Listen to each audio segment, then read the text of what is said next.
Por último, nós temos os componentes SSI e MSI. São componentes circuitos integrados, né?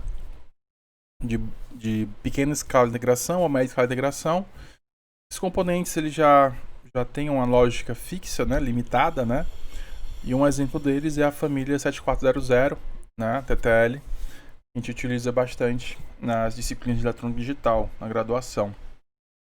E aí, um sistema customizado ele pode ser feito utilizando, né, esses componentes da série 7400, né? Então você faz lá a placa de circuito impresso, né, para cada aplicação, e aí você vai conectando esses componentes. Claro que um projeto utilizando esse tipo de tecnologia hoje em dia não é mais tão comum, né? Não faz mais tanto sentido, né? Então, basicamente, hoje em dia, ou você parte para uma solução, depende do seu problema, né?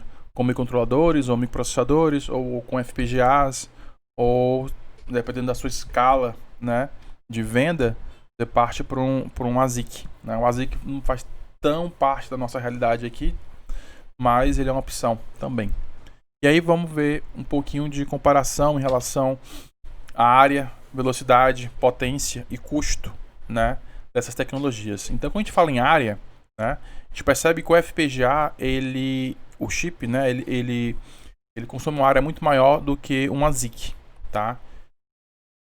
Por quê? Porque o FPGA é genérico, né? Então, como os elementos lógicos já estão dispostos na FPGA, acaba que você utiliza muito mais área do que você precisaria. Da mesma forma, um chip baseado na tecnologia de Gate Array, né, ele precisa de 20 a 100% mais área de silício do que um chip feito com standard cell. A justificativa é a mesma, né? Você tá ali você já posicionou, né, essas células base e acaba que você não usa tão bem a área, né? Normalmente um FPGA ele requer de 2 a 5 vezes mais área do que um chip ASIC, né? Em relação à velocidade, os standard cell, né, como eles têm uma interconexão, né, que foi criada especificamente para aquela aplicação, ele consegue ter um atraso de propagação menor do que as outras tecnologias, tá? E o FPGA vai ter o pior atraso de propagação porque ele vai utilizar uma interconexão genérica. Em relação à potência, né, os standard cells, os chips são menores, mais rápidos e consomem menos potência. Em relação ao custo, o que acontece? Para grandes volumes, e aí quando eu falo grandes volumes, são grandes volumes mesmos, né?